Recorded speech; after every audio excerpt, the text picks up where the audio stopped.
Jasmine. I breathed a sigh of relief as his face broke into a full smile. Oh, Jasmine, I was starting to worry when you didn't arrive. I walked into the room, offering Professor Gabby a polite yet professional smile. I apologize for any inconvenience. I encountered some personal setbacks, but everything's resolved now. He adjusted his spectacles on the bridge of his nose, a habit I'd noticed he had when deep in concentration. I'm sorry to hear that. I'm glad everything's all right now. I was concerned you'd changed your mind. No, Professor Gabby. Thank you for your concern. That's precisely why I'm here. I'm thrilled to accept your offer and join your research team. I'm eager to contribute positively to your work. As if he'd been waiting for those words, he stood up, clapping his hands together. Excellent news. We have a great deal of work that needs attention. I know you're quite knowledgeable about the lichen virus, and we're currently working extensively on it. I'm excited to see what you bring to the research. His words warmed my heart. I was living an answered prayer without even realizing it. Not only was I going to be working with Professor Gabby, but he was acknowledging my expertise. The old Jasmine wouldn't have believed this. For a moment, I wished I could go back and tell my younger self that we would achieve goals we once thought impossible. Thank you. I'll certainly give it my best. When do I start? I asked, perhaps a little too eagerly, making Professor Gabby chuckle. It was unusual to see this playful side of him. He usually seemed to have a perpetual scowl, what some might call resting bitch face. You could start almost immediately, but since you need to prepare, he glanced at my current outfit, which was definitely not lab appropriate. How about tomorrow? He tried to sound casual, and I realized it would be better to build a rapport with him and drop some of the formality. Sounds perfect, I said, nodding excitedly. You'll be working closely with me, he continued. When you start, I'll personally give you a tour and introduce you to the research team. Consider it a welcome gift. This was a tremendous honor. How could I refuse? After a brief chat, I thanked him and left his office, filled with renewed determination. I would work my hardest to meet Professor Gabby's expectations. That was a promise. I pulled out my phone and texted Rosé. What's up? Are you at the cafe? Yeah, Jas. Are you coming? I replied with a yes and decided to head over. Although Mav had gotten me a new car, I hadn't had much opportunity to drive it. I hoped that would change now that I was working for Professor Gabby. Mav already had a lot on his plate, and I didn't want him to feel obligated to drive me around, even though he'd assured me he was happy to do so. As soon as I entered the cafe, Rosé's eyes lit up. What's up? She exclaimed. You look like you just had the greatest orgasm. I rolled my eyes at her suggestive comment. Rosé, is sex the only thing on your mind? I feel like I'm walking on cloud 9. I'm officially working as a researcher for Professor Gabby, side by side, I said, twirling a strand of hair. What? Oh my gosh, Jas! Rosé squealed and rushed over, pulling me into a tight hug. I'm so happy for you. You deserve all the good things, she said into my hair. I nodded, tears of joy welling up. I couldn't believe it. Everything felt surreal. Patience truly was a virtue. I never thought things would fall into place so seamlessly. After we pulled apart and sat down, she grinned. Now, back to the orgasm. Did you finally connect with Sexy Mate? Sexy what? I was confused for a moment before realizing she meant Mav. Her eyes gleamed mischievously. Not yet, I admitted. Although I feel the mate bond growing stronger every day, it's getting harder to control. Rosé clicked her tongue. You're so frustrating, Jas.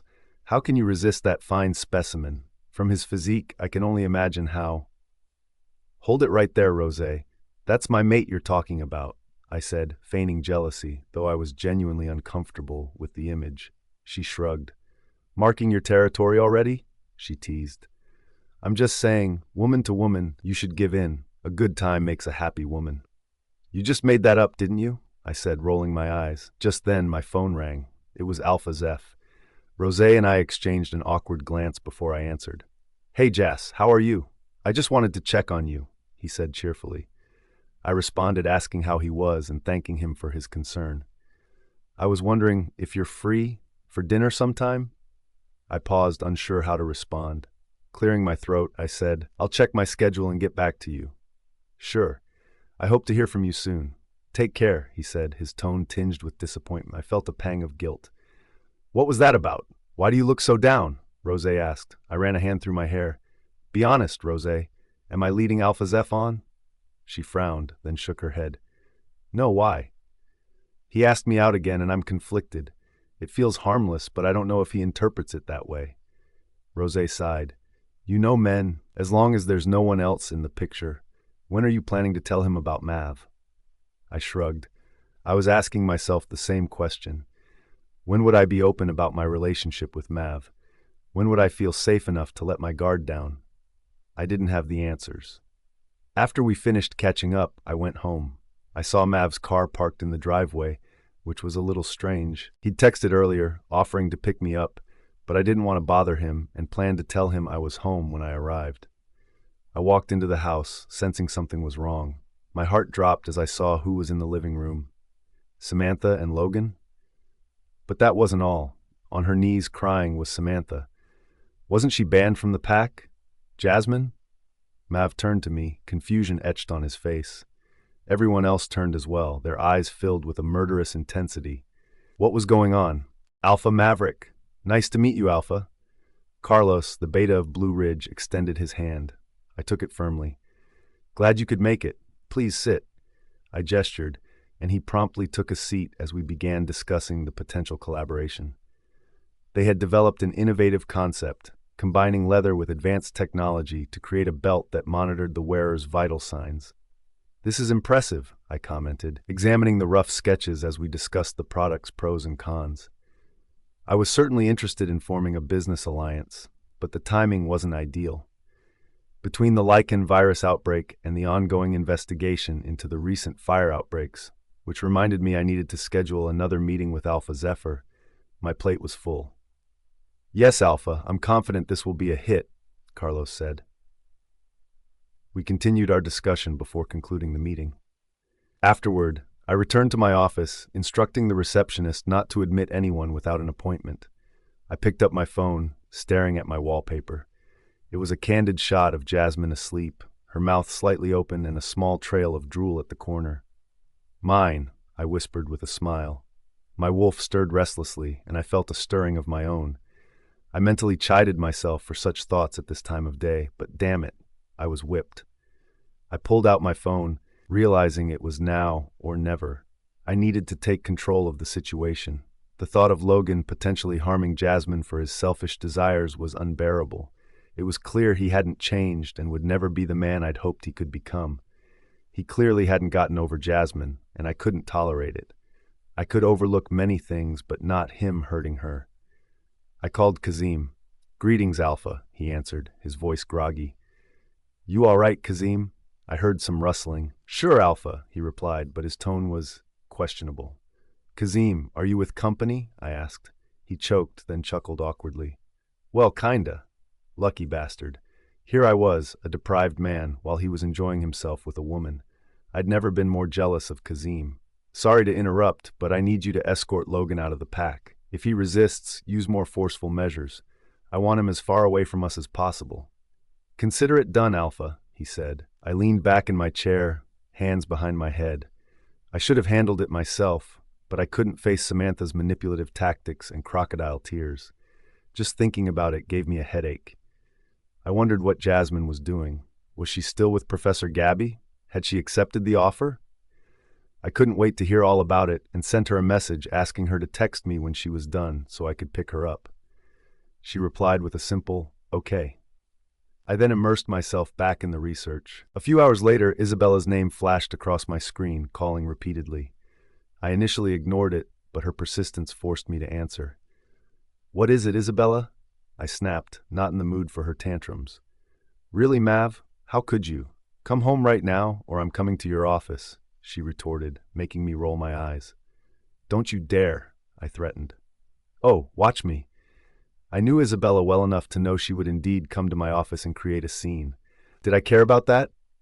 No, but did I care about Jasmine? Of course.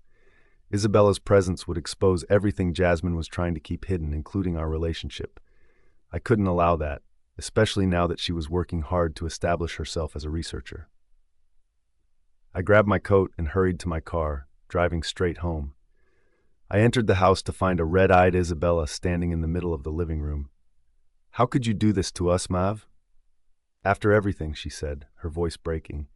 Even if I wanted to deny it, I couldn't bear to see her in such pain. I shoved my hands in my pockets, trying to maintain my composure. "What is this about? If it's about Logan, then I swear to God." "So what if it is, Mav? He's my son. As his mother, I can't do nothing, even if it costs me my life," she declared. Logan, Samantha, and Kazim then entered the room. "What the fuck is she still doing here?" I glared at Kazim, my voice rising in anger. It was a simple order. I'd made it clear I wanted her gone by morning. "I was going to tell you, Alpha. After you left, Samantha passed out last night, so I had to wait until she regained consciousness before sending her away," he explained, swallowing hard. I saw the sincerity in his eyes. He scratched the back of his head, searching for an explanation for the current situation. "Well, Isabella, she desperately wanted to see you, and after so much persistence, I couldn't refuse her." He avoided my gaze. "What do you mean you couldn't fucking refuse her? This is your duty, a direct order from me. You dared defy me?" I growled. His eyes were downcast as he whispered, "I know I failed, Alpha. You're probably upset. I apologize." I shook my head in disbelief. Despite Kazim's intimidating appearance, his fierce eyes, stern face, and muscular build, he was one of the biggest softies I knew and held family in high regard. Kazim considered Isabella a mother figure. Having lost his own family at a young age, he deeply respected her and believed he was doing the right thing. He would always say, whenever I had disagreements with Isabella, "Family is family, no matter how difficult they are. One day, you'll wish they were still around to annoy you, but you'll be met with only silence, finding their ghost in every whisper. Be patient, Alpha." "Alpha, please." Samantha dropped to her knees, begging for another chance, promising to change. Just then, the door opened, and a familiar scent wafted through the air, making me frown. "Jasmine? What was she doing here already? And why hadn't she called?" "You," Isabella growled, turning to a wide-eyed Jasmine. "You ruined everything. You ruined my family." "Hold it right there, Isabella. The only person who destroyed this family is you and your selfish desires. You can't see past Logan's immaturity. I can forgive him for other things, but not when it comes to my mate. Get that through your thick skull. I should have thrown him in the dungeon for violating so many pack rules. Be grateful I'm only sending him away." I turned to Logan, who was avoiding my gaze, guilt evident in his eyes. "You disappoint me. You're nothing but a coward. I hoped you could change and prove you were better, but I guess I expected too much." He shook his head. "Uncle, just shut up. When you should have fought like a man, you were busy jeopardizing Jasmine's life over petty jealousy. But you know what? I'm most disgusted with you, Isabella. How could you watch someone destroy a young woman's life and dreams when you should have been stopping him?" Isabella was taken aback by my words. She tried to speak but couldn't, because what I said was true. "Do you know what Jasmine has had to endure? Do you know what I've had to endure? I can't even be with my mate. You claim Jasmine is trying to lure me, but do you know how hard I work to earn her love? Do you?" She shook her head, tears streaming down her face. "I know threatening and shouting won't change your decision, but please." Isabella then did the unthinkable. She knelt, clasping her hands together. Her action made me realize the lengths a mother would go to for her child. My heart twisted painfully at the sight. "I'll beg if I have to. Please spare Logan. Jasmine, please talk to Mav. He listens to you." I gritted my teeth, unsure if this was a manipulation tactic. I tried to remain stoic until I saw unshed tears in Jasmine's eyes. How vulnerable was she? Jasmine walked to me and placed a soft hand on my shoulder. "Mav, please reconsider. They hurt me, and I'm letting it go. This is the least you can do for me." I clenched my fists, unable to bear this torment. I started to crack under Jasmine's words. If not for her, I wouldn't have given this a second thought. "Do you know what you're asking of me?" "Logan and Samantha disobeyed pack rules, going against me. I can't let them go unpunished. Do you understand what that means?" I turned to Jasmine. "Letting Logan off the hook means letting Samantha off too. I'm trying to be just. I can't let them go scot-free after everything." Jasmine nodded with a sad smile, sniffing. "Please," I exhaled, finally releasing the breath I hadn't realized I was holding. I pulled Jasmine close, her presence calming the storm within me. Fine. Isabella's eyes lit up like a Christmas tree, but I quickly added, under one condition, I stand by my rules. Logan can remain in the pack, but he'll be relocated to a distant city on the outskirts. That's the only mercy I'll offer. As for Samantha, she can stay if she wishes, but she'll be monitored for a year, and a restraining order will be in place. After I delivered my verdict, they thanked me, though the gratitude didn't quite reach their eyes. I didn't care. As long as it made Jasmine happy, I was content. They left, and Jasmine and I returned to our respective rooms to freshen up. I was scrolling through emails on my phone when a soft knock sounded at the door. I knew it was her. "Come in," I called out. She entered, her scent filling the room. She was wearing the t-shirt I'd once given her, the hem stopping mid-thigh, revealing her smooth legs. "I have something to tell you," she began slowly. "I accepted the offer. I'll be working as a researcher in Professor Gabby's lab starting tomorrow, but I'll still fully support Grand Prime with everything I have." She said it all in one breath, a smile gracing her lips. "This is great news," I exclaimed, pulling her into a hug and twirling her around. She chuckled, her cheeks flushing pink. She was driving me crazy. "You are amazing, Jasmine, truly," I said, staring into her eyes. She nervously nibbled on her lip. Before she could react, I placed my lips on hers, pulling her into a kiss. She moaned in response, and I pressed her closer, my arousal growing rapidly. "You unravel me, Jas," I murmured in her ear, my wolf howling at the sweet scent of her arousal. She needed me as much as I needed her. She ground against me, whispering, "Mav, I need you. Please." That was it. My last thread of restraint snapped. "Oh my," she gasped, unable to form a word. I replaced my fingers with my tongue. Completely losing control, I unbuckled my belt. "Let me," she whispered. "It wasn't enough. I needed more." "Only because you asked nicely," I replied. I eased myself into her tight, warm depths, filling her completely. This was what home felt like. "Oh, yes, yes," she cried out as I began to move. We continued, lost in our passion, until the room reeked of sex and our bodies were slick with sweat. Jasmine. Good morning, Jas, my colleague Sarah greeted as I entered the lab. "Good morning, Sarah. How's it going?" I replied cheerfully.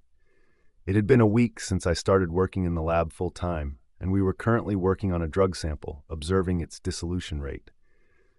Working as a researcher here was far from easy. I now understood why people considered those working under Professor Gabby gurus. The man was relentless, a perfectionist who demanded excellence at every turn. His expectations were sky-high, and I often found myself redoing experiments 3, sometimes 4 times, just to meet his standards. But as exhausting as it was, I loved it. The thrill of discovery, the challenge of problem-solving, the sheer satisfaction when an experiment finally worked, it made all the sleepless nights worth it. I glanced at Sarah, who was meticulously noting down observations. We were all the same here, driven by something bigger than ourselves.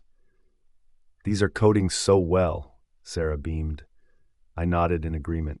We'd left the drugs to dry overnight to see how seamlessly the powder would coat them, and the results were fantastic. "Yay!" I high-fived her, feeling a surge of satisfaction. Had I mentioned how much I enjoyed working here? The environment was not only conducive to research, but my colleagues were also incredibly supportive. Unlike Grand Prime, everyone here felt like family, united by a common goal, with no unnecessary competition or jealousy. Speaking of which, when I'd informed Violetta about my transfer, she couldn't hide her contempt. Every time I returned to Grand Prime, there was always a snide remark or two, though I refused to let her get to me. We continued working for hours, striving for a breakthrough. When lunchtime finally arrived, I checked my phone and saw messages from Mav. "How's it going over there?" he'd asked. "Hectic, but we're pushing through. What's up with the lichen virus research?" I replied. "Meh, same old grind, but things are looking promising," he responded. We fell into easy conversation as I ate. After lunch, I returned to the lab and resumed working with my colleagues. When it was time to leave, I replied to Rosé's message and also to Alpha Zeph, maintaining our friendly rapport. Although I had politely declined his dinner invitation, he remained amicable. I decided to check on Grand Prime and drove there. I went straight to the lab to observe the ongoing work and realized we needed to implement a more practical approach. After leaving the lab, I headed to Violetta's office. She practically rolled her eyes when she saw me, but I couldn't care less. I was doing them a favor and could stop at any time. No one was forcing me, but that wasn't my focus. My priority was preventing further loss of life and finding a solution to the lichen virus. Violetta leaned back in her chair, a smirk curling her lips as she tapped her manicured nails against the desk. Look who finally decided to grace us with her presence, if it isn't everyone's favorite corporate whore. The words hit like a slap, but I refused to let her see the sting. Taking a slow breath, I forced a smile. "You're still on that, huh? I guess it must burn knowing I left and actually thrived." Her eyes darkened, but I wasn't done. I stepped closer, planting my hands on the desk. "Listen, I came here with a suggestion that could save lives, but if you want to keep playing petty games, I'll take this straight to Alpha Mav. Your call." For a second, just a flicker, I saw doubt in her expression. Then she masked it with a scoff. "Jasmine, too late," I said, turning on my heel and walking out. She could either get on board or get left behind. I went to Mav's office and knocked. His gruff voice called out, and I couldn't help but tease him a little as I entered. He shook his head, calling me unbelievable. I got straight to the point. "I just came from the lab and have some suggestions. Since we share similar DNA with humans, and humans share 99% DNA with mice, what if we use mice as a case study for the new lichen drug?" Mav nodded, lost in thought. "Wow, Jasmine, that's smart. We should definitely consider that." He walked over to me and placed a soft kiss on my forehead. "I need to show you something. Come with me," he said, and my jaw dropped in confusion. "Where?" "You'll see," he replied, leading me to his car.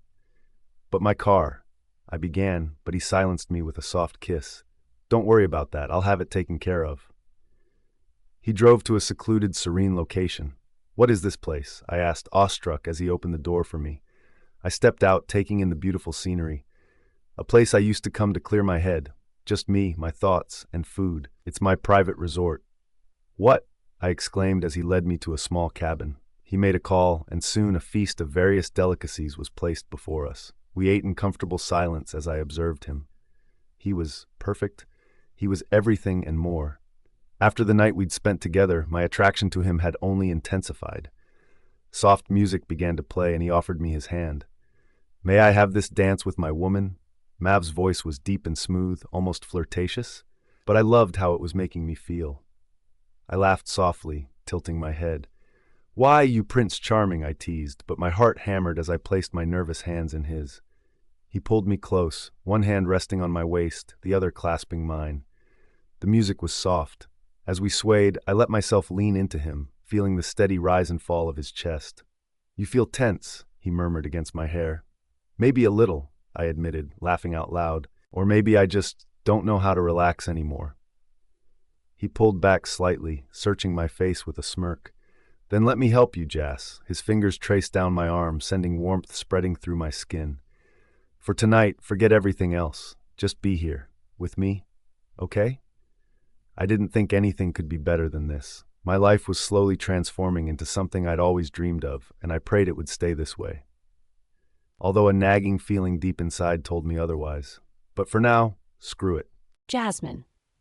We were back in the resort room, alone, relaxing in the jacuzzi.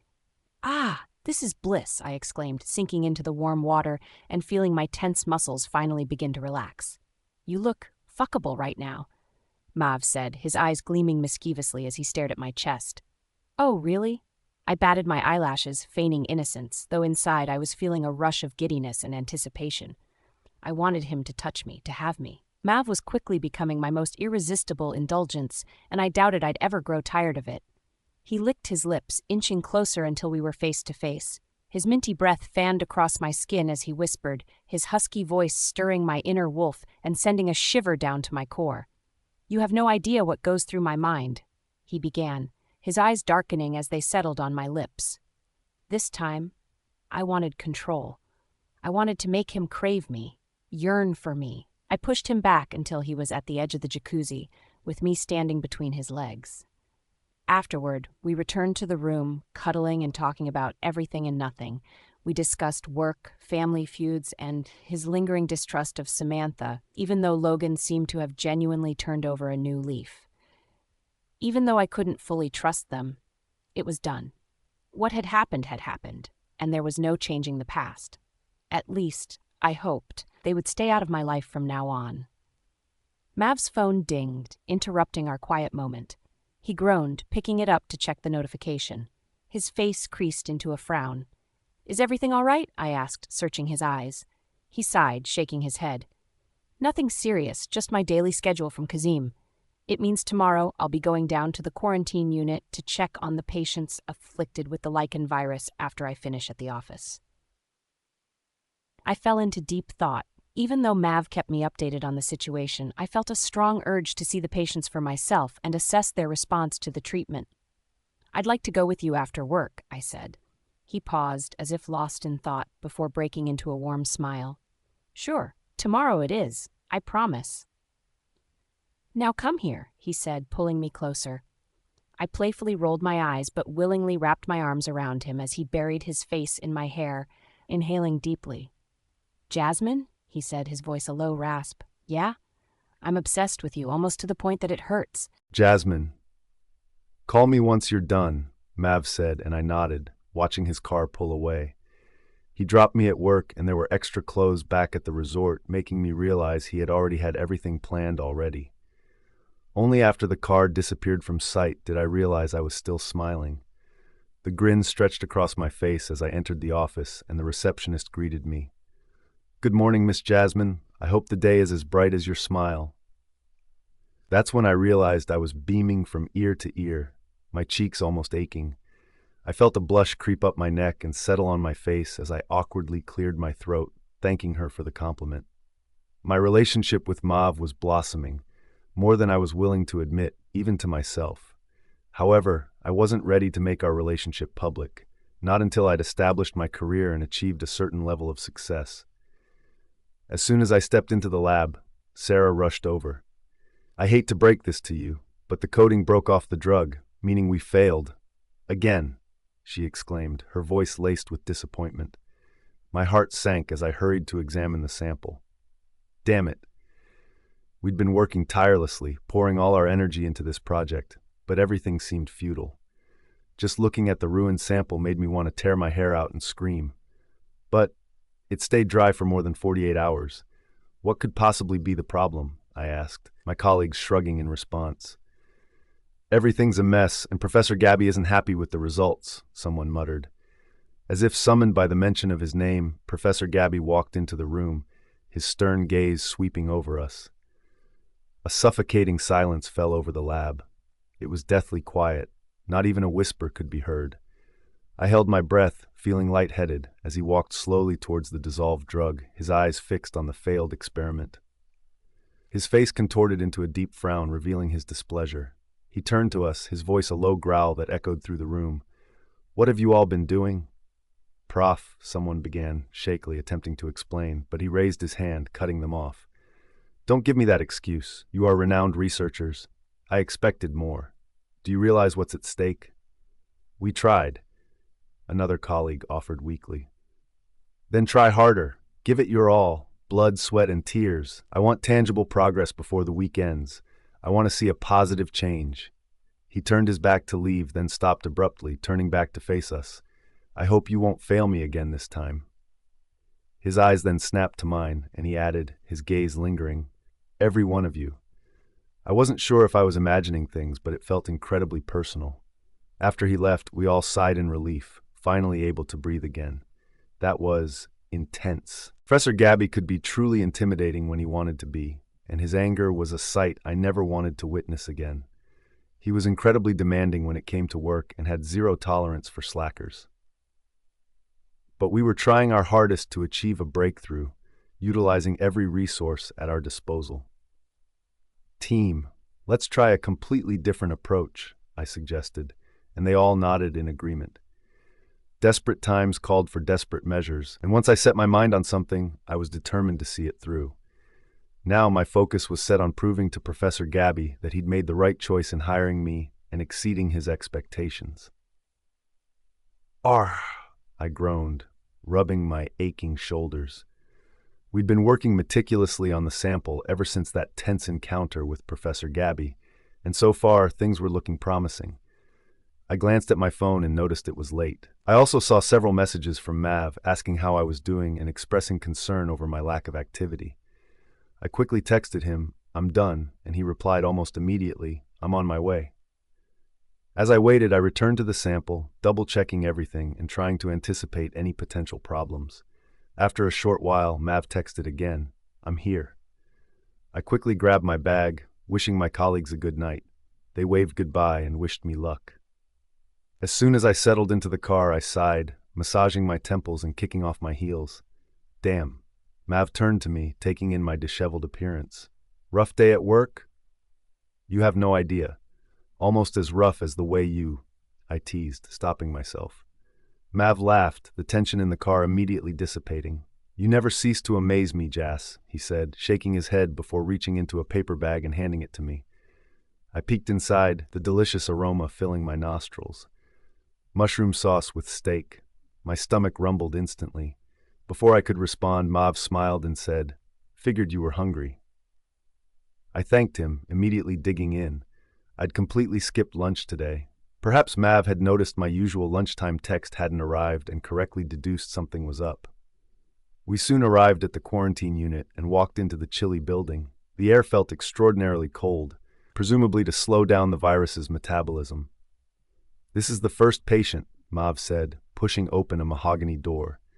I walked into the room, my knees suddenly feeling weak as I took in the sight of the fragile patient on the bed, connected to a life support machine. "All of his organs are shutting down," Mav explained as I turned to the man, who was now nothing but skin and bones. I hadn't even noticed the tears streaming down my face as I watched his life slowly ebb away. This same man had once been a strong, healthy person, someone with dreams and hopes just like everyone else. Maybe he even had a family, and now all of that was being snatched away in the blink of an eye. His family couldn't even be with him during his final moments. What could be worse than that? I swallowed hard, letting out a shaky breath as I walked closer, clasping my hands together. I closed my eyes and silently begged the moon goddess to grant me the ability to help this dying man. He deserved a second chance at life. "Where's the other patient?" I asked Mav as the doctors explained to him that the first patient was now slipping in and out of consciousness. "Take me to him," I insisted, and Mav took my hand, leading me to the next room. I walked towards the patient, hoping to offer a silent prayer for him as well. Who knew? Maybe they didn't have anyone to pray for them. But as soon as my eyes landed on his features, they widened in shock. My hands began to tremble as I stared at the familiar figure before me.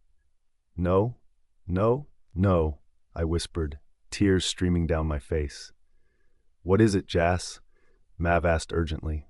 I ignored him, my breath catching in my throat as I threw back the duvet. My eyes landed on the identical locket around his neck, the same locket I wore. "This can't be," I whispered, my world tilting on its axis. A loud buzzing filled my ears, and before I could hit the ground, Mav caught me, holding me tightly in his arms. "Jasmine!" "Please, Jasmine, take a break," Mav pleaded, but I simply shook my head, my eyes glued to the stack of papers before me. "Don't worry about me. I'm fine," I said with a weak smile. Truthfully, ever since I'd seen Greg in that condition, I'd been anything but fine. It had only been 5 days, but I'd fought tooth and nail over the weekend, pouring my blood, sweat, and tears into this research. I couldn't afford to get sick or succumb to despair. His condition fueled me, a heavy weight of responsibility pressing down on me. "Please, baby," Mav said softly, coming closer and gently massaging my tense shoulders. After seeing Greg like that, my long-held wish to reconnect with my brother had become a desperate need, but not like this. I'd cried relentlessly. It hadn't been easy, but Mav had made it tolerable. Driven by this newfound urgency, I'd resorted to my last option, revisiting my father's personal laboratories. I'd retrieved every single piece of his work, experiments, journals, notes, everything. I'd been working tirelessly, researching day and night. I was the first to arrive at the office and the last to leave, oblivious to Professor Gabby's presence as he observed me. He eventually came in himself, urging me to take it easy. But I knew I couldn't afford to. I couldn't afford to fail Greg. "Yes, yes! Oh my gosh! This is it!" I yelled, a surge of excitement coursing through me. I couldn't wait to go to the lab tomorrow and share my new findings with Professor Gabby.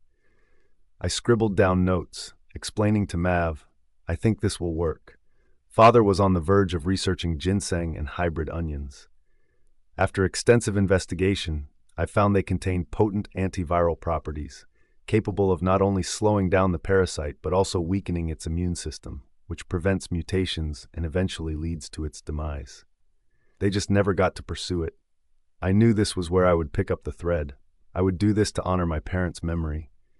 That's great news, Jas. I have high hopes this will work, Mav said, pulling me into a comforting hug. I suddenly felt my tense nerves melt away under his touch. Still, Jasmine, you need to sleep. Anyone can see the bags forming under your eyes, he said gently. What the hell? I gasped dramatically, clutching my chest. Are you insinuating that I look like a raccoon, Maverick? I asked, feigning disbelief. He threw his head back and laughed. Didn't say that. You did. Besides, you're my favorite raccoon, he said in an amused tone, making me playfully hit him with a pillow and cross my arms with a huff. Now, come here, would you? He said, pulling me close and placing a soft kiss on my forehead, his other hand gently stroking my hair. Before I knew it, exhaustion overtook me, and I drifted off to sleep. It was morning already, and before work, I'd asked Mav to take me to see Greg. It was official. Driving really wasn't for me, and I didn't mind being Mav's passenger princess. I first visited the other patient, placing fresh flowers in the vase and discarding the old ones. Then, with a heavy heart, I walked to Greg's room. His face looked even paler, his cheeks sunken, revealing the stark outline of his skeletal structure. Mav placed a comforting hand on my shoulder as I spoke through my tears, forcing a smile. Greg? The room was silent. There was no movement at all. If not for the heart rate monitor, one could easily mistake him for a corpse. I let out a shaky laugh. What was I expecting? Your big sister is back, and it feels so weird to see you, the one who's always been so talkative, refusing to speak to me. But don't worry, I'm working hard, okay? I inhaled a sharp breath, gently brushing his hair, my voice cracking. Greg, I'm over 18, and so are you. We can live together, be together again. I miss you. With that, the tears fell freely as I silently prayed to the moon goddess to grant him health and me the strength to endure until this was all over. After I finished, I cried in Mav's arms. He then dropped me off at the company and I went straight to the lab. When Professor Gabby came in to check on our progress, I approached him. Professor, do you have a minute to spare? I asked. He turned to me, his intimidating gaze and raised brows questioning me. Sure. I glanced awkwardly around the room. He here? Everyone's eyes were on us, and he looked at me as if I'd asked the most obvious question in the world. Taking the hint, I began. I've been researching and discovered that ginseng and hybrid onions have potent antiviral properties. They not only slow down the parasite, but also weaken its immune system, preventing mutations and eventually leading to its demise. He turned to me, intrigued, while the other researchers murmured amongst themselves. We can try it on our mice and see how it reacts to their DNA. Of course, it's all trial and error, I added, reminding him of the risks. We had a few lab mice that had been injected with the lichen virus for drug analysis, but 94% of them had died, leaving only 6. It wouldn't hurt to try this new approach, and I had a strong feeling this could be fruitful, or at least I desperately hoped so. Sure, we can give that a try, Professor Gabby agreed, a spark of excitement in his eyes. He even looked at me with a hint of pride. I hadn't expected him to agree so readily, given the potential cost. I have some ginseng and onion hybrid reagent to spare, but it's only enough for one analysis. If the results are promising, I can write a proposal to the Alpha for more funding. He added, and soon his PA brought the reagents. I followed the instructions from my father's book, directing the others as I needed their help. First, someone should mix the ginseng with 15% pure alcohol, I instructed. After they did so, we let it settle for about 15 minutes before titrating it with the onion extract, then added a few drops of wild mango oil extracted from the leaves. We then left the mixture to incubate for 30 minutes. And that's all, I said. The sun had already completely set. According to the thesis, the medication should take effect within 20 minutes of entering the bloodstream. We injected the mice and waited anxiously. 20 minutes passed, Nothing happened. 50 minutes. Still nothing.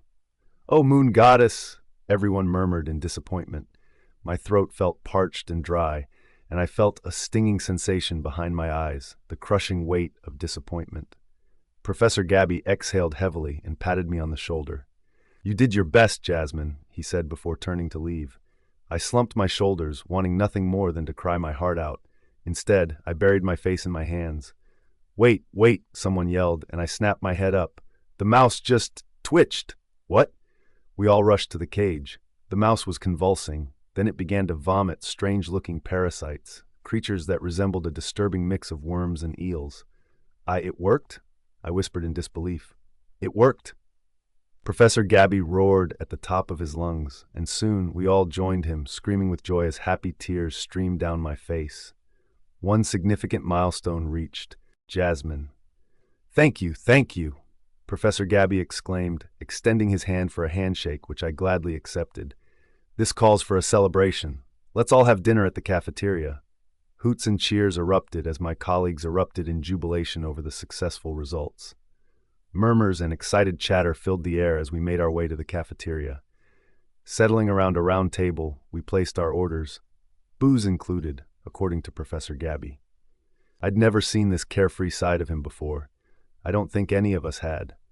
His newfound joviality was a shock, and we exchanged glances in astonishment. Soon, Professor Gabby stood, raising his glass of champagne for a toast. "Firstly, I want to commend each and every one of you for your incredible hard work and dedication. This journey has been challenging, and we don't know what obstacles may lie ahead, but this is a beacon of light, a path we can follow to find a breakthrough." My eyes gleamed, and my heart swelled with barely contained joy. Who would have thought I'd live to see myself not only as part of Professor Gabby's esteemed team, but also toasting champagne with him over dinner? This was it, watching my dreams slowly unfold before my eyes. "Jasmine," Professor Gabby's eyes snapped to mine, pulling me from my reverie. "You are phenomenal. Honestly, from the moment you walked into my office, I felt it. I knew you possessed something special, zeal, and I'm glad I never doubted you for a second. This breakthrough wouldn't have been possible without you. Thank you." He cheered, and my face flushed as I acknowledged his praise. "To many more successes," everyone echoed, and we soon fell into casual conversation as the evening wore on. I texted Mav, but my message remained delivered, indicating he was busy. This was unusual, as Mav always made time to reply, no matter the situation. Disappointed, I decided to head straight to Rose's cafe. I was eager to share this incredible news with someone, even though I was a little let down that Mav hadn't responded. "Hey girl, guess what?" I burst into Rose's office, startling her. "Geez, Jas, you scared me to death," she exclaimed, clutching her chest. "You won't believe what happened. I think we found an approach, a remedy that might work against the lichen virus. We're just waiting for the pharmacologist's approval before administering it to patients.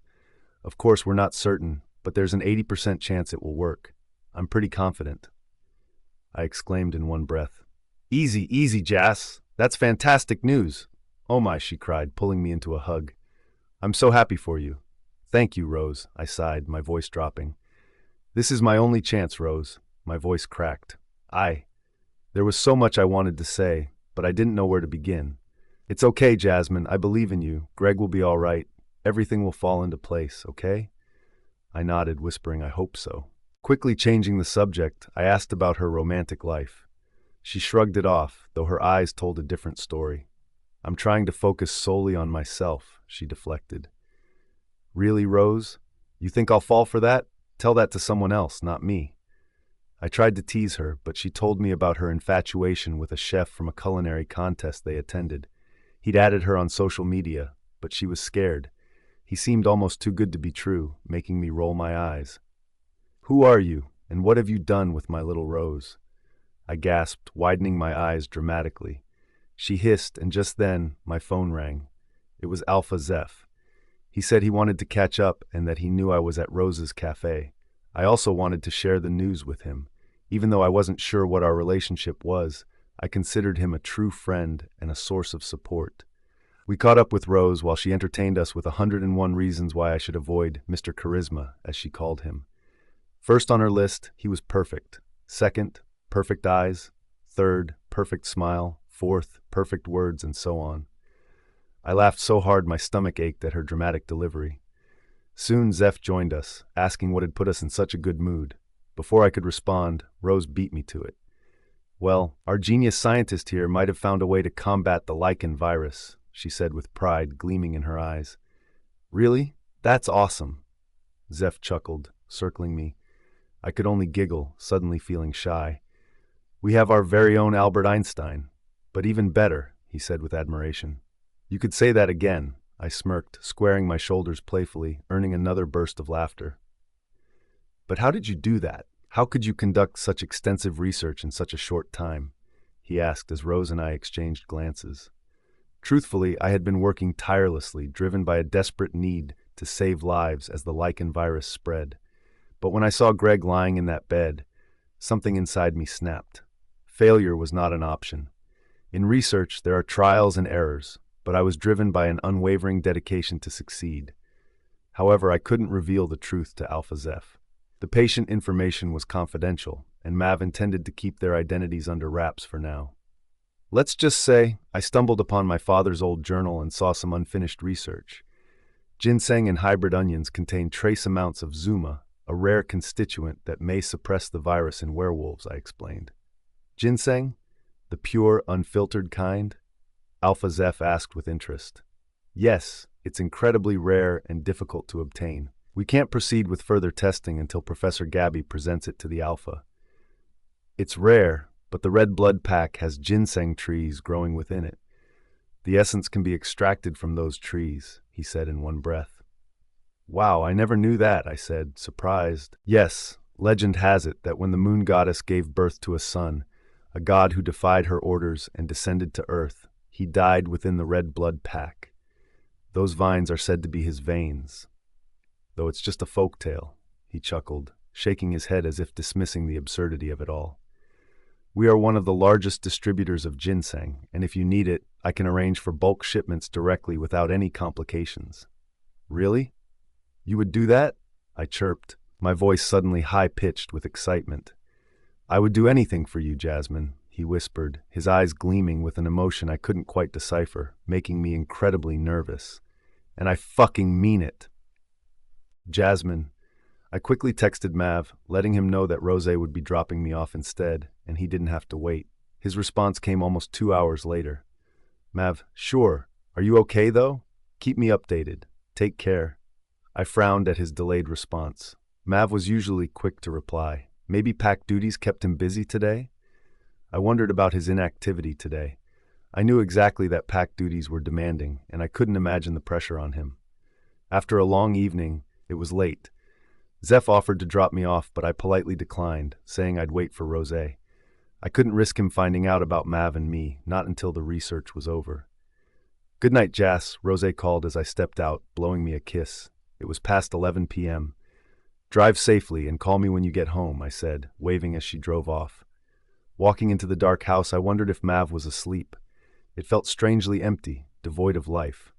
Was he all right? Sick? It felt strangely empty, devoid of any life. Was he all right? Sick? My nerves jangled. I was exhausted. As I entered my room, a presence startled me. My heart pounded against my ribs. Frantically, I fumbled for the light switch. The room illuminated, revealing Mav sitting on the edge of the bed, his head bowed low, a glass of alcohol swirling in his hand. Mav? I stammered, but he didn't look up. You are late, he said, his voice flat, devoid of any warmth. No welcome, no inquiry about my day. Thanks for stating the obvious, genius, I retorted, rolling my eyes. But the moment his bloodshot eyes met mine, a chill snaked down my spine. He looked unlike himself, his jaw clenched, his muscles rigid. There was something unsettling in the way he stared at me, grim, intense, unreadable. He rose to his feet, his large frame a towering figure that seemed to fill the room, and I felt myself become smaller. The scent of his cologne, a blend of woods and musk, filled the air, both intoxicating and unsettling. But my wolf seemed to be enjoying every bit of it. Why are you late? He repeated, his voice low and dangerous. I noticed my phone buzzing on my left hand. Mav's eyes immediately glanced at the source, his eyes darkening even more. It was Zeph, checking if I'd reached home safely and expressing his pride in my achievement. Mav took a step back, his eyes hardening. "It's not what it looks like, Mav. I know," he replied, slumping onto the couch and letting out a deep breath. I slowly walked over to him and sat beside him. This behavior was unusual for Mav. "What's wrong, Mav?" I asked, and he shook his head. "Just everything, man." He turned to me, then smiled. "Don't worry about it. Professor Gabby reached out to me about the ginseng and hybrid onion. Going well, I presume?" "Dang, Professor Gabby. I wanted to break the news to you first," I pouted, and he chuckled, placing a soft kiss on my lips. "I'm super proud of you, Jasmine," he said, capturing my lips again, pulling me close as if his life depended on it. After a shared silence, he opened up a little, telling me about the hectic day he'd had. He admitted he needed to stop pushing himself so hard. I reassured him, telling him it was okay to feel overwhelmed sometimes. Everyone needed a break. I also told him about Zeph's offer for the bulk purchase of ginseng and hybrid onion, which he surprisingly agreed to. Then he became possessive. "Zeph better stay away from you." We settled into bed, falling asleep entangled in each other's embrace. "Jasmine," my colleagues greeted me in the lab the next morning, their smiles hopeful, and soon we got to work. "That's her, the newbie in Professor Gabby's research team. I heard she's exceptional, a breakthrough, the new rising star. She's so young." Whispers filled the lunchroom as I walked, my ears picking up every word. The way people greeted me, their gestures, the nods of acknowledgement, even from those who had previously ignored me, it was clear my name was spreading like wildfire throughout the pack, then across neighboring packs, and eventually, everywhere in town. From morning till now, my phone buzzed incessantly with emails from journalists and other leading researchers. I tried to ignore the distractions, focusing on my lunch, but the attention was overwhelming. Returning to the lab, I saw Zephyr speaking with Professor Gabby, all eyes on them. "Alpha Zeph here of Red Blood Crimson has provided the first starting batch of 100 liters of ginseng, free, courtesy of his friend Jasmine." Whistles and hoots erupted as all eyes turned to me, my cheeks flushing. I thanked them for their praise. "Alpha Zeph, you didn't have to," I said, genuinely surprised. His smile broadened as he patted my cheeks lightly. "Didn't I say I would do anything for you, Jasmine?" After he and Professor Gabby left, I was bombarded with questions. They wanted to know who Alpha Zeph was to me, but I deflected them. "Just a friend," I replied, but they weren't convinced. Hours later, the professor's PA summoned me to his office. "The researchers' board has been informed of the progress of the drug design and the promising results. They'd like to schedule a meeting in 2 days for a final test trial to see if the antidote is recognized and flagged as safe and effective. You'll be working overtime to review and ensure there are no errors in the test results. That's all." What? I nearly choked on my own saliva, my initial confidence crumbling entirely. The researchers' board? The gravity of the situation finally hit me. I think things just got more intense. I knew this wasn't just a test anymore. It was everything. Everything I had fought for, and I couldn't afford to fail. "Jasmine."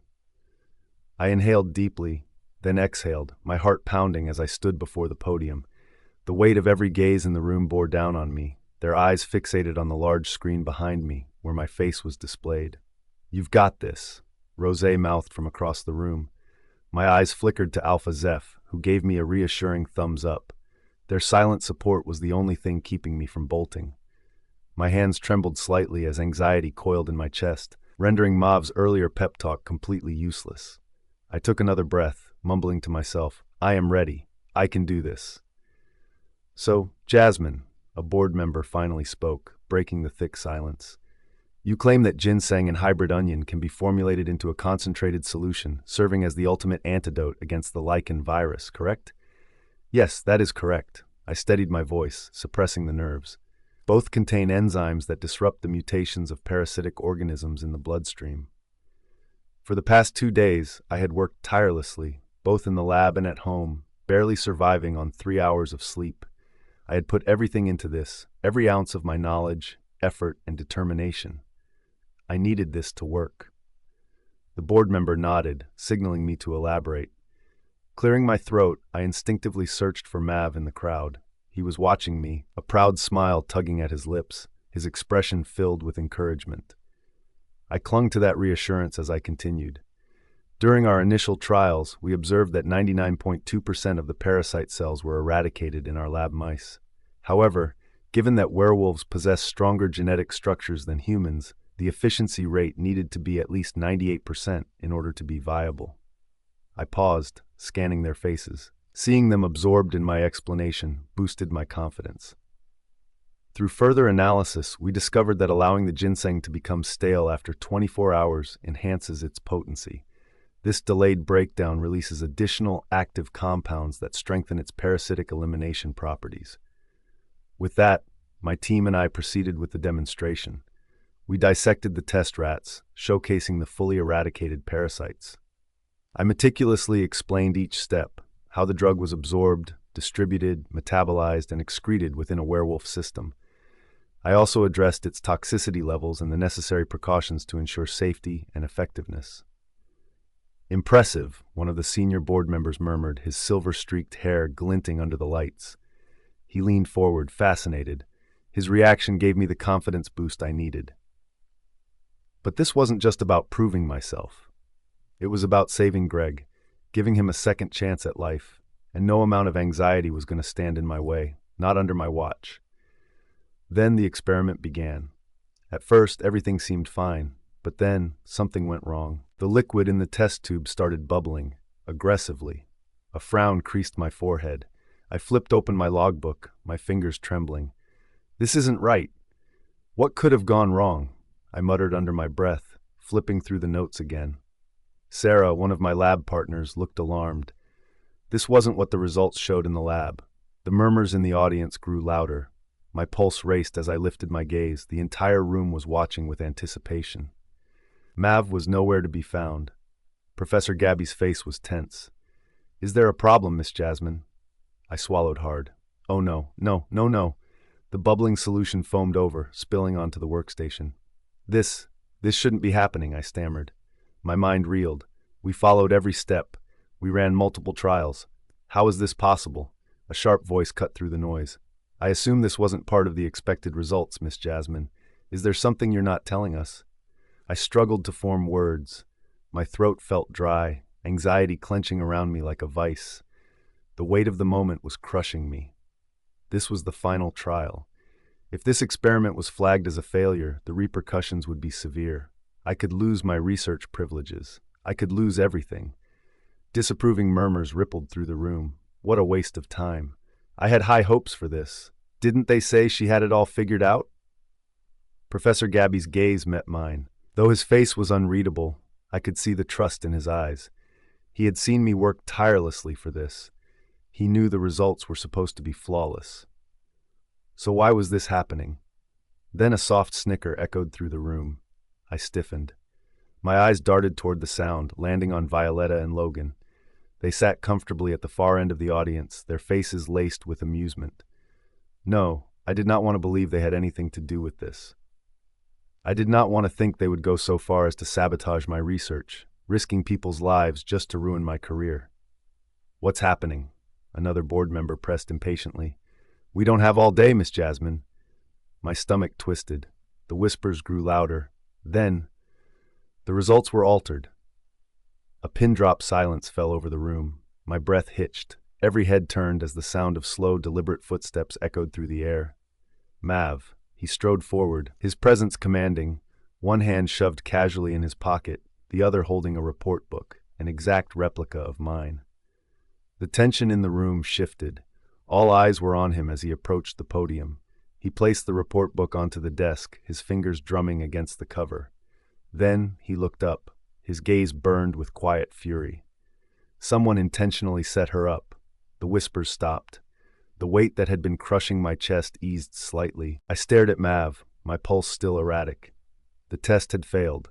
The board was skeptical, but Mav had just thrown a wrench into everything.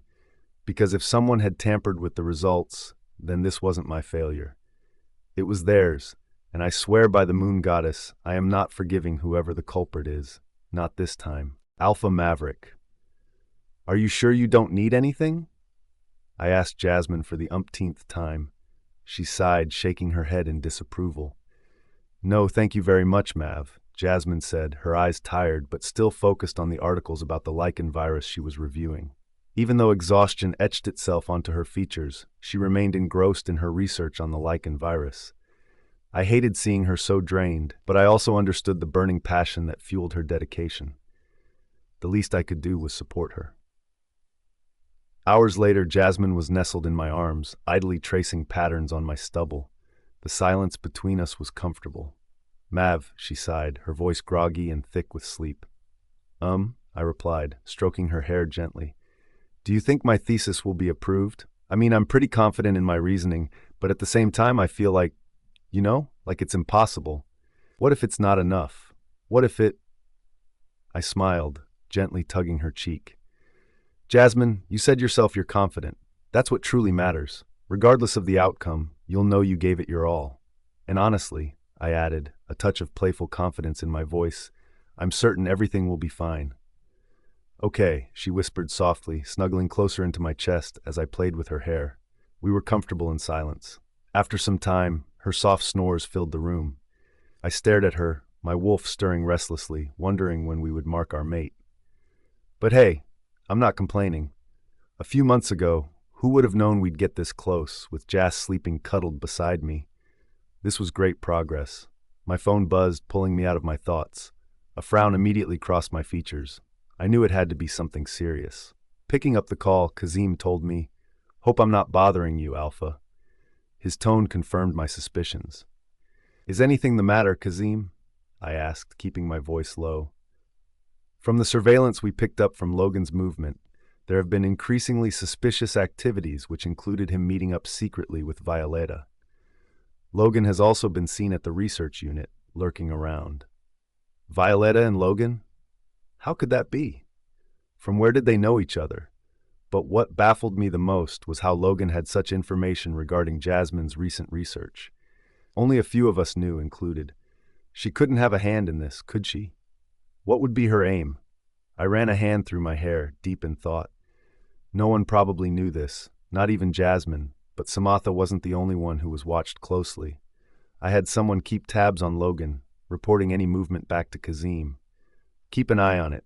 I appreciate your swiftness. After that, sleep was far from my mind. I had a bad feeling about the whole thing. What could Logan possibly be looking for there? A nagging feeling told me it had something to do with Jasmine, and I hated every bit of it. The next day arrived quickly. We were gathered around the front table with the research board. I'm impressed with Jasmine's work on the lichen virus, one of the senior researchers commented. We knew she had something special. I chuckled, a flicker of pride warming me. Jasmine took the stage, commanding attention with her poise and confidence. She began experimenting and explaining the drug distribution in the system while I looked at her, satisfaction swelling in my chest. My phone dinged. I glanced down to see Kazim's message flashing through. We've reviewed some missing clips and found that the reports on the lichen virus were tampered with by Logan. What? I stared wide-eyed at the message, my voice caught in my throat. I could feel anger building slowly. If Logan tried to jeopardize Jasmine in this, I swore I wouldn't let it slide this time. What? Where is he now? I don't know, Alpha, although hopefully Miss Jasmine saved some soft copies on the office system, and I can print out some fresh hard copies. I'd be on my way, I said, pocketing the phone and rushing over, leaving the trail midway. Here, these are the correct results, with the precise measurements of the solution, I said, as the crowd erupted in gasps. I had left for like 5 minutes, and truthfully, the results had been tampered with. After retrieving the original context, I wasted no time going back onto the stage right in time. What's going on? Murmurs filled the air. My eyes turned to Jasmine. She looked unsure and off guard, her mouth hanging open. My hands clenched at my sides. My eyes darted to Logan, whose face held sheer panic, no doubt thanks to Kazim's timely intervention. With no time to waste, I handed Jasmine the report, which she gladly took, confusion still evident on her face. I could visibly see her shoulders slump in relief as she let out an appreciative sigh, and then got to work. I went back to my designated seat, watching as Jasmine spoke with confidence, presenting the new report. We watched the solution precipitate.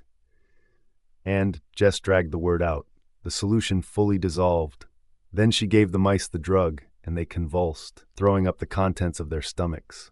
It is done. A stunned pause fell over the room as we watched some worms come out of its stomach.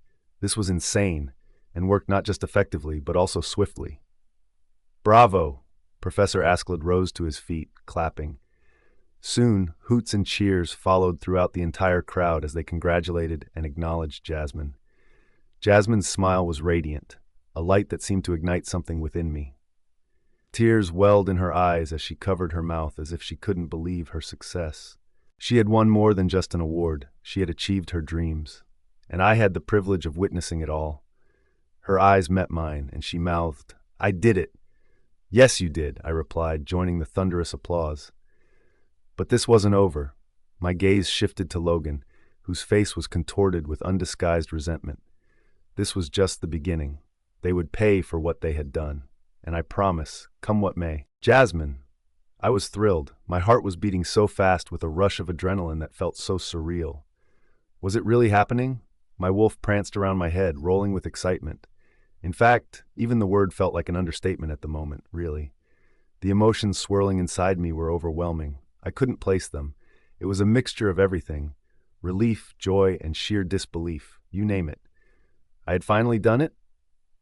"Jasmine," Professor Gabby said, approaching me with a broad smile on his face. "You did wonderfully. I had zero doubts about you.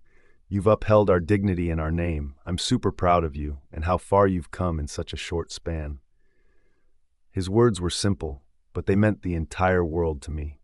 My heart swelled with pride, my chest tightening with emotion as I took in the sincerity in his gaze. I smiled, genuinely appreciating his kindness and thoughtfulness.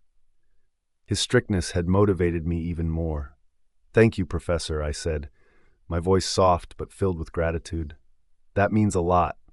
Professor Gabby chuckled lightly, nodding approvingly. "You deserve it. The effort you put into this project was nothing short of extraordinary." His words reassured me, grounding me amid the whirlwind of emotions I was experiencing. Around us, other researchers began to gather, their voices filled with excitement as they introduced themselves one by one. Who could have thought? Even the ones that scrutinized me earlier. Funny how life works.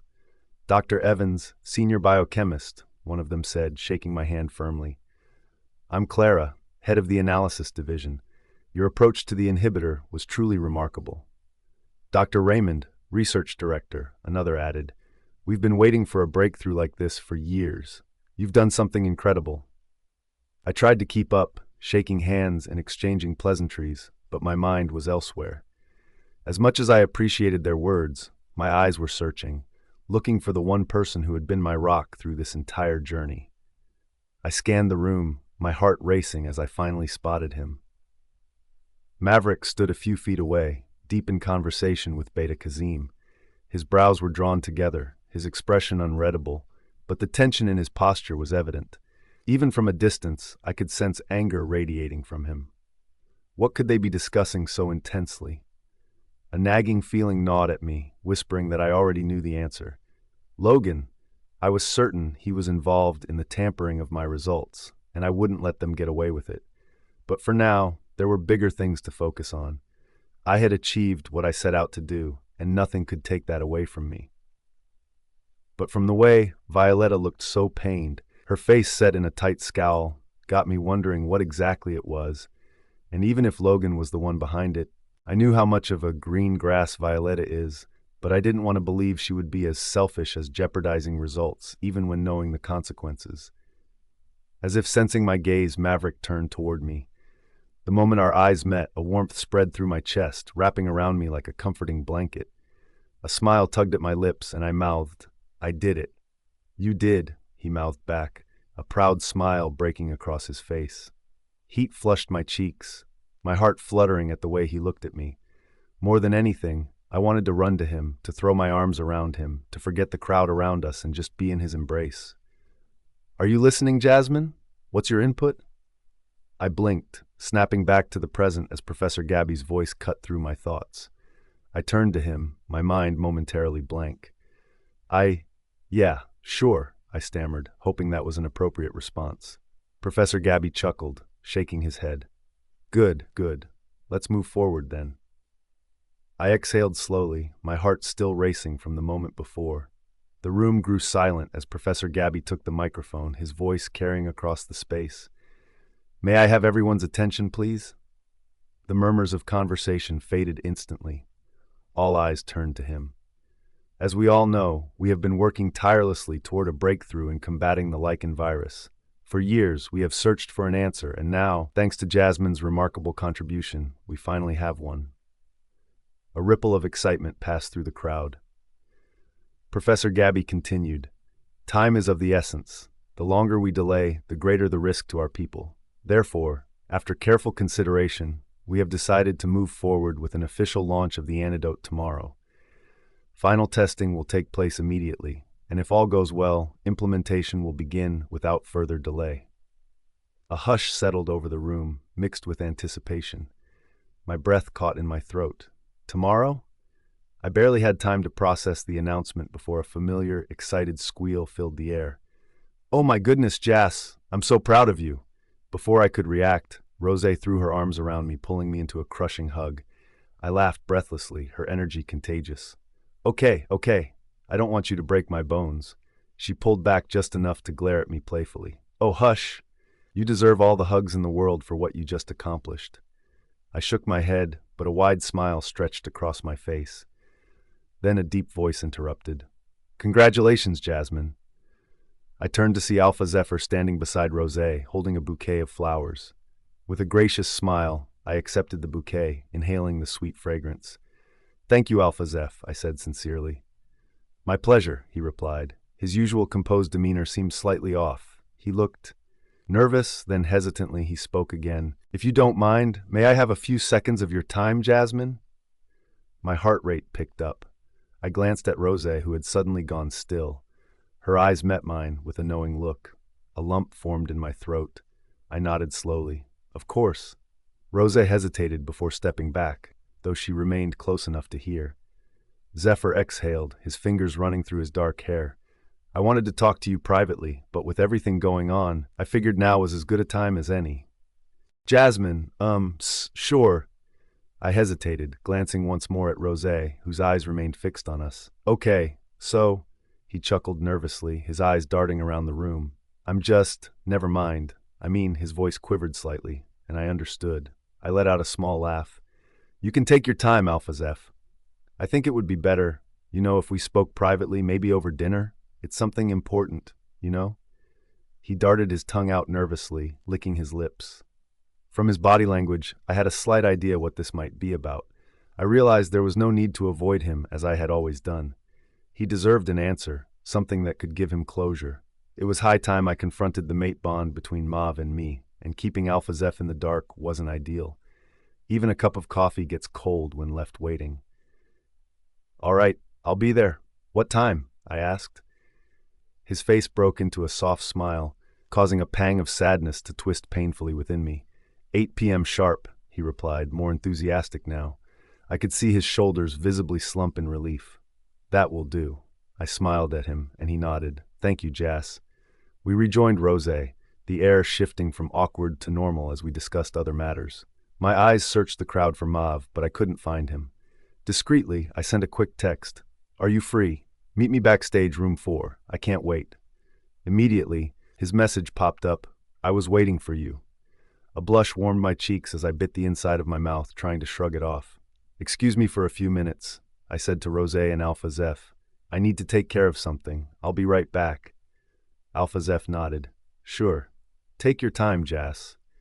Rose raised her eyebrows slightly, a knowing look and mischief dancing in her eyes. She read me like a book, and I knew she suspected something was up. I had no idea what gave me away. As I walked backstage, it was silent. I looked for room 4. The corridor was dark, save for streaks of light. My footsteps echoed, giving me goosebumps. I felt uneasy. If not for Mav's lingering scent, I would have turned back. I entered room 4, but it was empty. Mav?" I called softly, but no answer came. My heart raced. Just as I turned to leave, a hand clamped down on my shoulder. I tried to shriek, but my mouth was covered, muffling the sound. "Relax," the familiar voice chuckled. I exhaled, turning with a glare. His scent hit me hard, making my wolf stir. "What the heck, Mav?" I scoffed, crossing my arms. "You scared me half to death." He pulled me to his chest, kissing the top of my head. "I couldn't wait to go home, baby. I'm so proud of how far you've come." "Yeah?" I teased, biting my lip to contain my smile. "You have no idea, Jasmine," he said, leaning in and capturing my lips in a kiss. My body flushed against his as our tongues danced, fighting for dominance. I finally gave in, and he devoured every part, moaning like a starved man. A sound startled me, making me pull back. We heard hushed voices. I looked at Mav, whose face was contorted in a frown. We walked closer, listening intently. "What the hell? That was a simple task. I don't understand how you messed it up," a familiar voice said, leaving me dumbfounded. "I tried, okay? I did as you told me. I'm confused myself how Alpha Maverick got the original report. If you don't believe me," Logan paused, flipping through pages. "Look, I still have the original reports." I don't get it. My eyes widened in surprise at the other person Logan was talking to. Violetta? I shook my head. I knew she was trouble, but I never expected her to stoop this low, risking lives for her selfish interests. How could she? I had expected more from her. Logan's actions were no surprise, but how could she resent me so much as to jeopardize our hard work? This was absurd. Mav's body shook beside me. From the low grunts, I knew his wolf was close to the surface, ready to rip them apart. I placed a hand on his shoulder. "Relax, Mav. Breathe in and out," I whispered. His chest rose and fell as he inhaled and exhaled, his eyes flickering, irises dilating. After he calmed down, closing his eyes tightly, he pushed the door open. Their faces fell upon us. Violetta gasped, her body convulsing, her face paling. Logan remained still, as if he had seen a ghost. "Hey, Alpha!" Violetta stammered, her voice shaking with fright. "I never expected this from you, Violetta. I trusted you. I placed you in a position of responsibility, and this is how you repay me. How you repay the pack. How could you?" Mav growled, his voice low and menacing. She shook her head. "Alpha, listen to me. It's not what it looks like. I promise I—" "Save it," Alpha barked, his alpha tone filling the air, making them flinch. "And you, Logan, I'm convinced nothing will change you, huh? It's clear you don't deserve any more chances." Violetta fell to her knees. "Please, Alpha, I'm sorry. Give me another chance. Don't punish me. I'm pregnant. I don't know what to do. I just wanted to scare Jasmine. Isabella told me how cunning she was. I was trying to protect you." "Protect me? By trying to ruin what we've worked so hard for? This is unbelievable." Mav clicked his teeth. She began to cry, explaining how she only wanted his approval, begging for forgiveness, even for Frank and her unborn child. "I don't know what I'll do. How will I provide for my child? How will I give them security and a good life? Please, Alpha, have mercy." Her voice cracked. I looked at her pitifully. I didn't know what to think. She was an accomplice in their schemes. Did she even realize the path she was taking? I saw Mav wavering at the mention of Frank and the unborn child. I saw a glimpse of how much Frank had meant to him. But he was conflicted. "Whatever you decide, I'll support you," I said to Mav. His eyes snapped to mine, and I nodded with a small smile. "This is your final warning, Violetta," Mav said. "If I detect any more schemes or dishonesty, I'll be forced to take action. Jasmine means a lot to me, and I won't tolerate anyone making her life difficult. The same goes for you, Logan. This is the last time. I'm done." With that, he took my hand and pulled me away, leaving them there. He walked straight ahead, his expression resolute. "Jasmine." We returned to the others as the researchers discussed the antidote launch scheduled for tomorrow. I was excited. I glanced at Mav, but he seemed lost in thought, perhaps triggered by Violetta's mention of Frank. His eyes were tired. "Where were you? You said you'd be back in a jiffy, but you took longer than expected," Rose whispered playfully. "Or did that something have to do with Alpha Maverick?" I choked, coughing awkwardly. "Of course not." Lie to yourself, not me, Jasmine," she laughed. "Oh, he's staring at you. Oh, my moon goddess," Rose exclaimed, and she was right. Mav was staring directly at me, his eyes soft. When our gazes locked, he smirked, his eyes flickering to my lips. "Don't tell me you two." Rose gasped, covering her mouth. "You bitch," she said, lightly hitting my arm. "It's not what you think, Rose. Gosh, have you always been this infuriating?" I rolled my eyes, trying to suppress a laugh. Alpha Zeph had stepped away, saying he had urgent business, leaving Rose alone. I endured her excited chatter about finding her own Prince Charming who would look at her with such devotion, like Mav did with me. I gritted my teeth as she gushed endlessly, even creating scenarios where she'd be the godmother to our pups. The torture lasted for hours, until the meeting finally concluded. Afterward, Mav texted, "If you're done, I'll be a block from the parking lot waiting." "Okay," I replied, suddenly feeling terrible.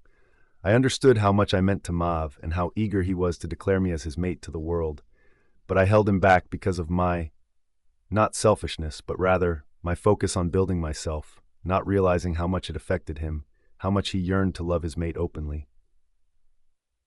"We'll catch up later, okay? I'll keep you updated on how things go with Alpha Zeph," I said, side-hugging Rosé as she bid me goodnight. I headed straight to where Mav was waiting. "Hey," I said, sinking into the plush seat. He turned to me with a small smile. "Long day, huh?" he said, rubbing his temples. "You could say that again." He started the car, and we drove off. "Would you mind going somewhere with me? I don't want to go alone," he said tonelessly, making me frown. "Sure," I replied without question as we drove. The further we went, the more confused I became.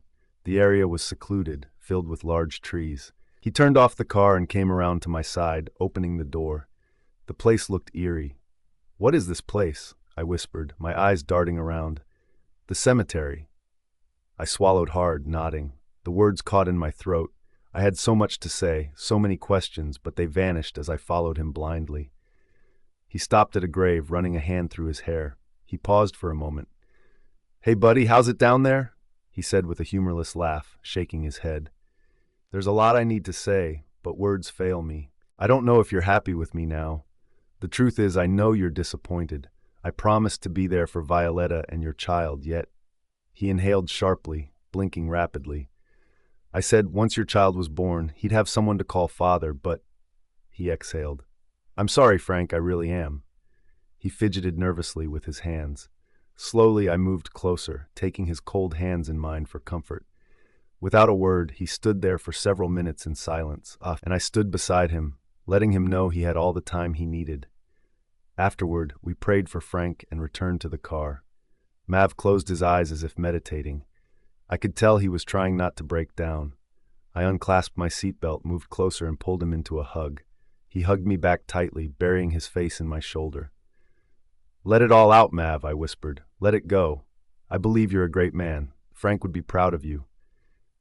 As if a dam had broken, I felt wet spots on my shoulder, making my own eyes tear up. I let the tears fall freely. Seeing Mav like this broke me in a way only he could fix. "Make sure you know Zephyr's shroud size, because if he lays eyes on you, he'll be 6 feet under before he knows it," Mav said, adjusting my necklace, making me chuckle. "Possessive much?" I teased, and he groaned. "You have no idea." After we returned from the cemetery, Mav and I relaxed. I told him Alpha Zeph had invited me to dinner. I could tell he didn't want me to go, but he trusted me, knowing there was nothing between Zeph and me. At first, he was wary. "I know your intentions, Jas, but what about his? How does he feel?" But he eventually relented, even helping me choose the perfect dress. Still, he was jealous. He escorted me to my car, placing a lingering kiss on my lips. "Drive safe. If anything happens, call me, okay?" "Nothing will happen." I sighed for the umpteenth time, reassuring him. We said goodbye, and I drove to the restaurant Zeph had reserved. As I entered, my heels clicking on the tiles, Zeph's eyes landed on me, and his face brightened with a smile. He walked over, offering his hand. "You look great, Jasmine." "Thank you. You look good yourself," I replied. We sat down, ate for a while, and discussed various topics. Afterward, he cleared his throat, looking anxious. "Jasmine, I've been meaning to tell you something for a while now. Gosh, I'm acting like a fool." He paused, and we both chuckled. "But ever since I met you, I've been captivated. I wouldn't mind being a fool for you. I say irrational things, but they all make sense to me." He stopped, placing his hand on mine. My heart beat faster. "I like you a lot, Jasmine, and I was hoping you'd give me a chance." Slowly, I removed my hand from his. I really appreciate your feelings, but I can't.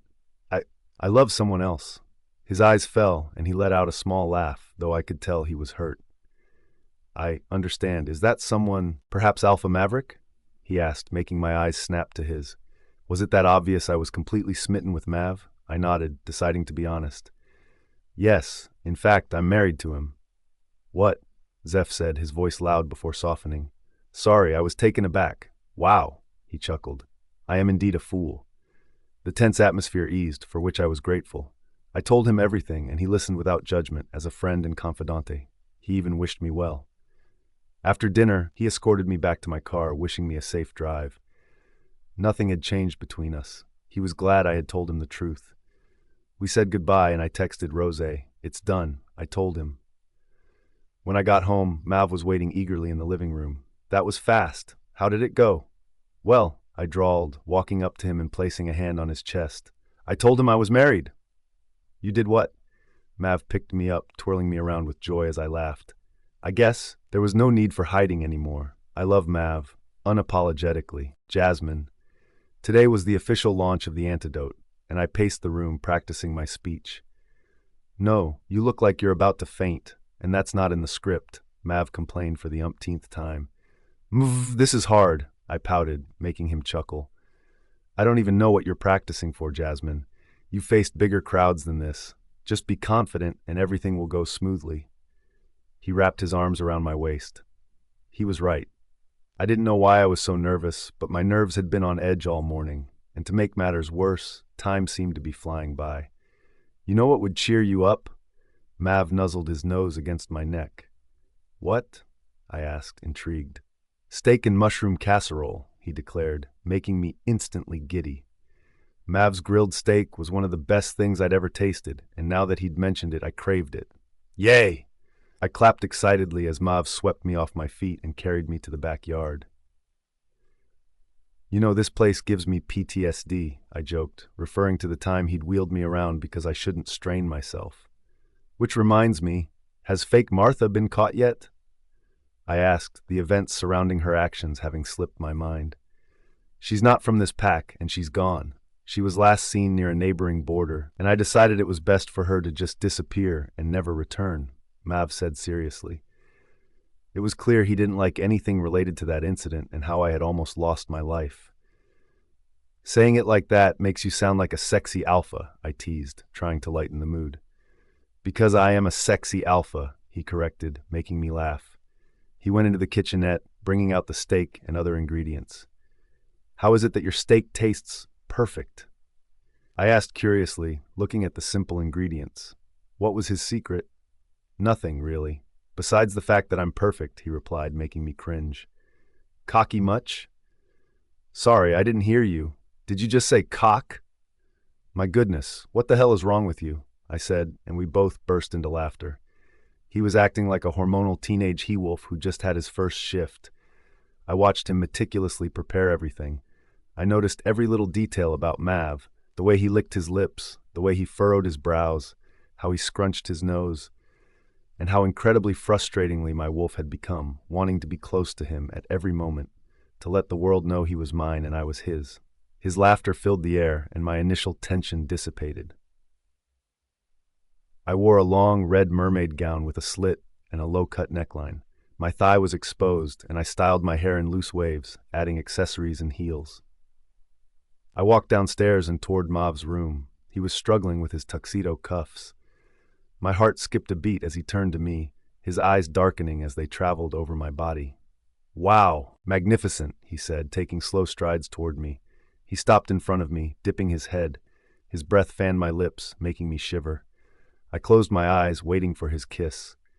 I felt a rush of cold air and opened my eyes to see his amused expression. What are you thinking about, Jasmine? He mumbled in a low voice. My cheeks flushed as I stepped away. Come on, Jas, he chuckled. I wondered why he found it so funny. Then, he inclined his head and captured my lips in a kiss. I wanted to resist at first, but found myself melting into him. We arrived at the launch event. Today was different. I didn't walk in alone, but with my hand wrapped securely around Mav's. As we entered the event center, every eye turned to us, like moths to a flame. Whispers followed, filled with shock. Some researchers I recognized approached us, greeting us with curious glances. We sat at our table, and I texted Rose, asking if she'd arrived yet, but my message remained undelivered. What was taking her so long? The event began. The host's voice echoed. As we all know, we're gathered here to celebrate the official launch of the antidote against the lichen virus. My mind drifted. Soon, awards were presented to each researcher, including Professor Gabby. We clapped and cheered. And the Award of Excellence, the next rising star, and the Researcher of the Year goes to Jasmine. The hall erupted. My heart pounded. Mav stood, clapping loudly, looking at me with admiration. I shakily stood, unable to believe it. I felt a rush of adrenaline. My legs felt like jelly. I stood before the host facing the crowd. Thank you, everyone. I'm so honored. I paused. Oh my gosh. The crowd chuckled. This is a dream come true. Thank you to everyone who has supported me throughout this journey, directly or indirectly. Professor Gabby, Rose, Alpha Zephyr, Sarah, and my wonderful colleagues, I appreciate your efforts. My eyes fell on Mav, whose teeth were on full display. He was grinning from ear to ear. And most importantly, to the man who has been my rock, my confidant, the one who stayed up with me through sleepless nights, through every obstacle, who made my problems seem insignificant when he had his own burdens to bear. Thank you so much, Alpha Maverick, my mate, and the love of my life. I then pushed through the crowd. This is for us. Shocked murmurs filled the room, followed by loud cheers. Mav came to me, his eyes glistening. I love you, Jasmine, he said, claiming my lips in front of everyone. My colleagues rushed to me, asking for photos and congratulating me. I glanced around for Rose, but she was still nowhere to be found. New researchers approached, offering lucrative positions, but research wasn't about offers. It was about what I loved, and I was happy working with Professor Gabby. I realized Mav was gone. I texted him, but the message wasn't delivered. Something felt off. I tried to shake off the feeling, but I couldn't.